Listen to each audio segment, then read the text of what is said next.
This week on Eye on the Clouds.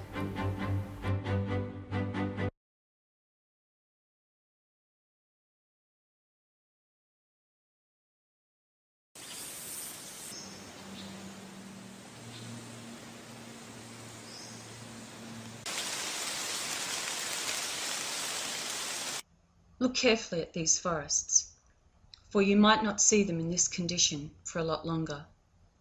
Whatever mistakes in management have been acknowledged in the past, they are nothing compared to what is happening now.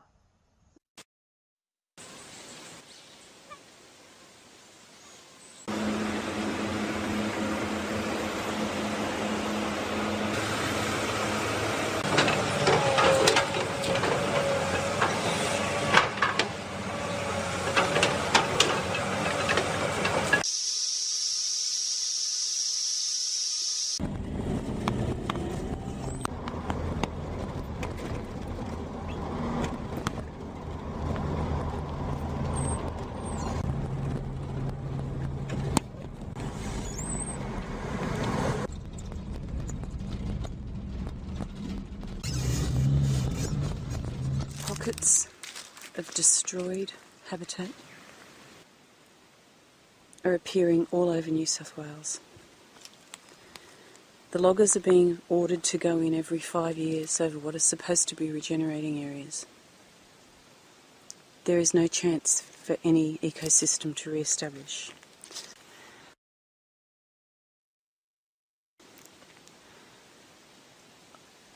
July in 2009, a study was published demonstrating that the planet is facing the 6th greatest extinction crisis in its history.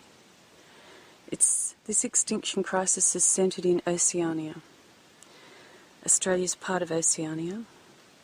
One of the main factors for the extinction crisis, which was identified, was Australian logging.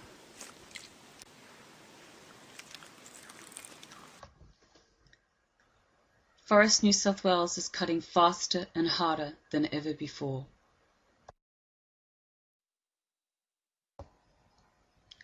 You will see only a few of these clear-felled areas that a new unit in the Department of Primary Industry is deeming plantations that will be in the future cut at 20 centimetres in diameter. These plantations were actually ecosystems in recovery, housing threatened species.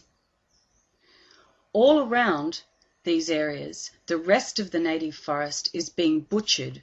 It has never been cut like this before, and up to 80 and 99% of the wood is being taken from the surrounding native ecosystems.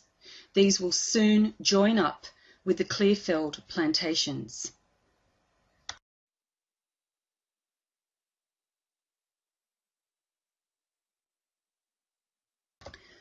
Although they're only supposed to take 40% of the native forest, they're taking up to 99% because they're deeming the rest of the forest an offset area. And yet they are ignoring the fact that they are actually taking the wood from every compartment. So there is really no offset area.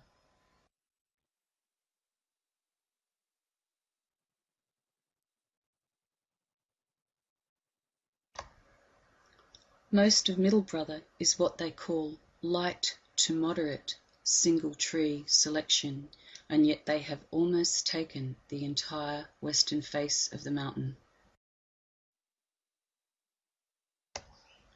Exactly the same has happened at Queens Lake Forest. Most of the western side of the mountain is gone.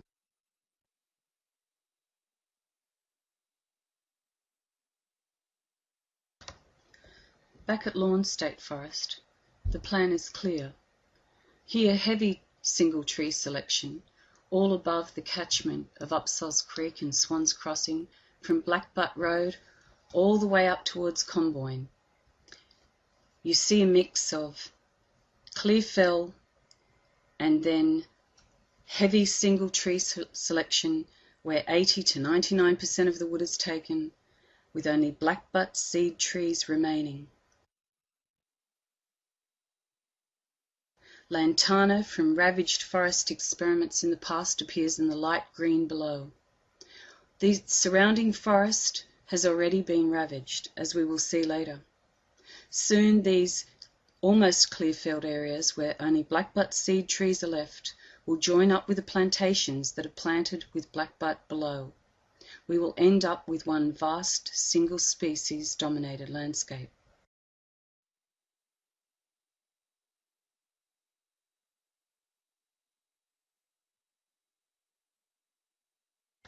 Dark pockmarks you'll soon see across the landscapes of failed experiments, clear-fill areas that didn't regrow except lantana. It needs to be understood that Forest New South Wales has already ravaged the forests around where they are currently cutting.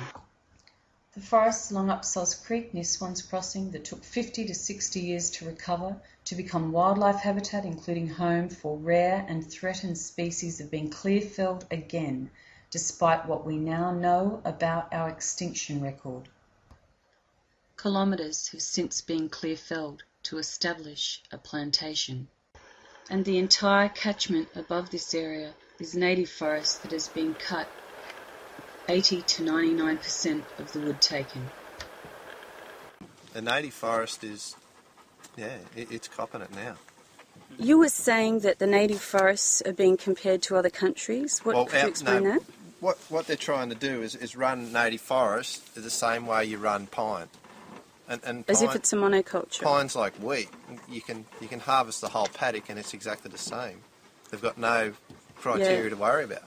This is totally different. But as in monetary-wise too, they think that they can turn it over. Well, as in, pine per hectare, there's a lot more per hectare, and it's all just uniform. A different. You just can't log it the same way. You can cut one bit of hardwood down, and the piece next to it will be totally different. It could have defect. It could have issues. So some idiot is trying to turn the forests of New South Wales not into ecosystems anymore, but into a cash crop of monocultures. Yep, exactly.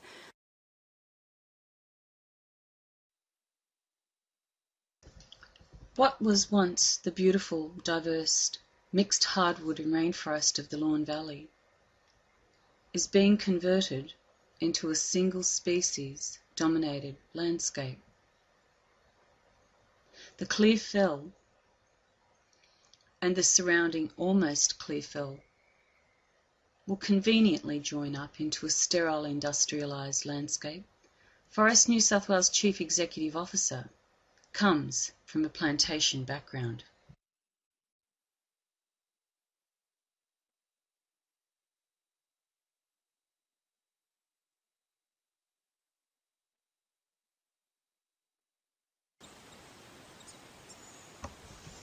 The company Boral has rights to about 80% of New South Wales wood and to an annual supply of logs that almost doesn't exist. Much is taken to tea gardens where it is chipped and then trucked to Newcastle for shipping to China.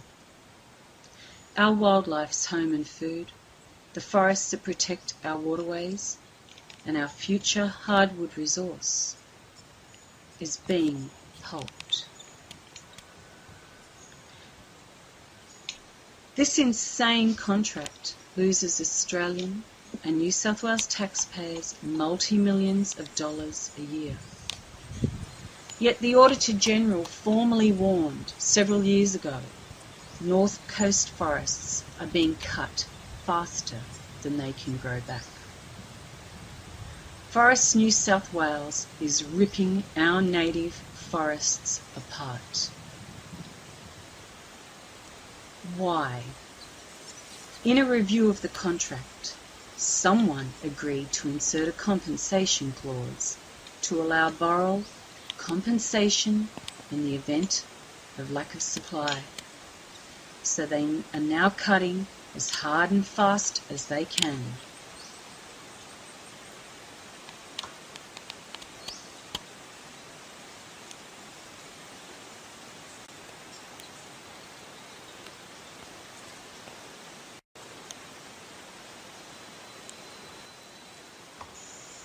Industrialised logging leaves vast tracts of bare earth and changes light regimes. Forestry is a deliberate experiment to promote blackbutt by disturbing soil, and also an excuse to take all wood.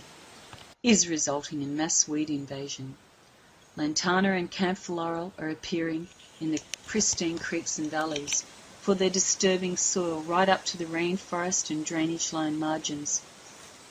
Seeds that have never been seen in these areas before can now germinate. About another 1.5 metres, we have here a little grove of the camphor laurel seedlings. We could have shown you this along the tracks, but over the last 6 months I've been pulling out probably 200 every time I go for a walk along the main track. So now we've just come off track just a couple of metres, and this is what we find, that they are all through the state forest. They're down all the drainage lines and the gullies. Walk another couple of metres, we'll find more. Hi, I've just met you on the track today, and it's just sheer chance that I've met you, a forestry worker, and you don't want to be named. We started talking about the camphor laurel invasion, and which I'm just pointing to one now, and I've showed you that up the track here's a whole lot of them appearing, and you said that you've been noticing them? Yeah, no, generally through the forest, pretty much all up the coast. You can notice it through there. Didn't realise it was going to become, a full tree though. You don't assume that it's going to take off. Well, as we can see, we're just seeing seedlings here, but we've been pulling out ones that are like over 1 metre high. We've been pulling out masses of them. I wish we hadn't now, because we could have left the evidence, but you had a policy of burning and thinking that the camphor laurel could be killed by the burning. Is that correct? I just assumed that that fire would retain it and let the native species come through. Yeah. 3 to 4 metre camphor laurel outcompete blackbutt in some forestry plantations. On the left is blackbutt, on the right is camphor laurel. Kilometres of lantana in logged forests lets bell minor birds outcompete others that would have killed bugs. The remaining trees die, and what's left is a weed forest. Forest New South Wales sponsored research on this, but ignore their own findings.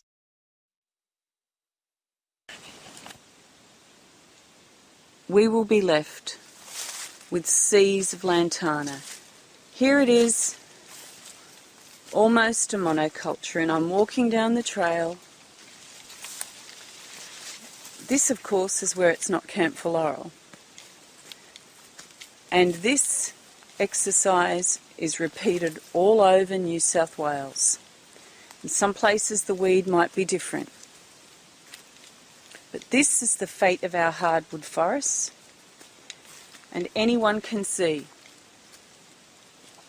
that we've got very, very little chance of preserving our wildlife when it's going to be predated by feral animals, have no habitat because it's left with trees that size, and then not to mention it's got no food because the mix of fruits, berries, leaves that it used to rely on from the native species have been replaced by this, with an understory of this.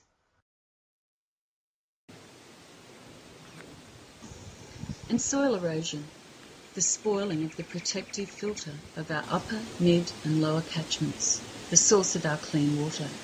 They knew this 80 years ago.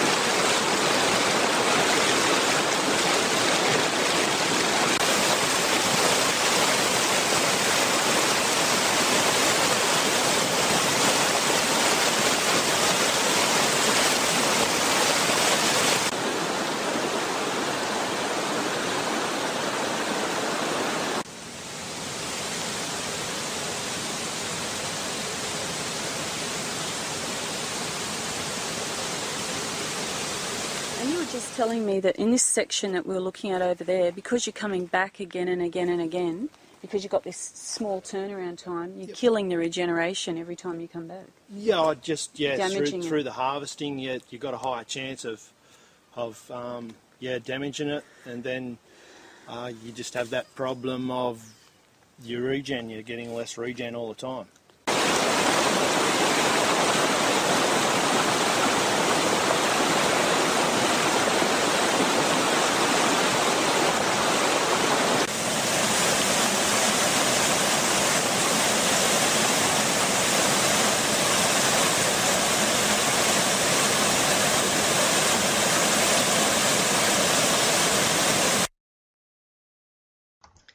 The ultimate tragedy is the loss of wildlife on this continent, which has the worst extinction record. The removal of most of the older trees that would eventually develop the hollows upon which the specialised Australian marsupials depend to breed and shelter. The destruction is occurring on an unprecedented scale, and the removal of the understory and the ground covers, of the variety of the flowering and fruiting shrubs and herbs upon which many particular species depend. Not enough of these species are represented in reserves, and without the intact ecosystems of our forests, none of our nature reserves will survive in the long term. Traditionally, along with its timber function, forests were seen as a resource of beauty, a resource of wildlife, a place people could dream and enjoy. Now they're becoming factories. While a national review of the endangered status of koalas is being undertaken, Forest New South Wales is cutting all the mature tallow wood and deliberately trashing the immature tallow wood and leaving their roots exposed in the sun so they can promote blackbutt. The bare necessities for wildlife. Some place in which to roost, to breed, to shelter, to escape from predators. Without these, destruction of species already rare, already on the brink of extinction, and the death of many, many more that we consider common, but will not always be so.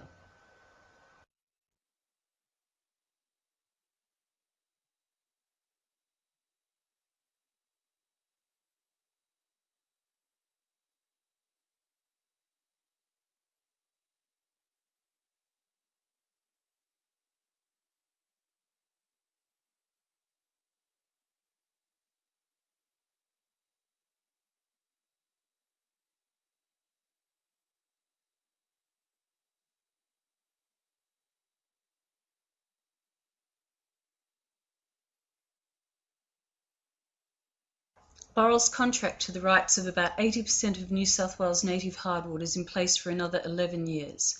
An industry-backed review recommends extending such contracts across Australia. Big companies might see our forests as factory-sized sticks for pulp products in the future, from pseudo plantations, perhaps for phony carbon credits. There is a current push too to burn native forests and call it a renewable energy resource. In September last year, Boral summons Forest New South Wales to court for lack of supply, for timber that most people know doesn't exist. They can claim millions in compensation. So under this present agreement, we lose millions trying to fulfil the contract and millions if we don't. Will the big end of the timber industry again outmaneuver state and federal politicians? Perhaps trade monetary compensation for extended access to native forests that might be relevant to some aspect of a future carbon market. So New South Wales and Australia become a timber mine, benefiting big companies and the politicians who don't oppose it. Tell your local member, we need to get the state government to ask the federal government to buy out this contract so we can preserve our forests. It's our call. Forest New South Wales managers have to mislead the public, or they risk losing their jobs. We let this situation continue, we lose our creatures, our forest resources as yet undiscovered, our domestic timber supply, our catchments' health. But most of all, just like we felt with the coal seam gas issue and continue to do so, as with many things now, we lose the ability and the sense that we have any control over our environment or that of our children or grandchildren forever in the future. A lot will grow back, but it will be disproportionately blackbutt, to suit a multinational supply and to be cut at 20 centimetres diameter in the future. Impossible for survival of most of our wildlife, and ending our domestic mixed hardwood supply. Boral's Herons Creek Mill, costing taxpayers millions of dollars a year, for 60 jobs. But our wildlife, water quality and tourist amenity vandalised, and our own domestic hardwood resource trashed. For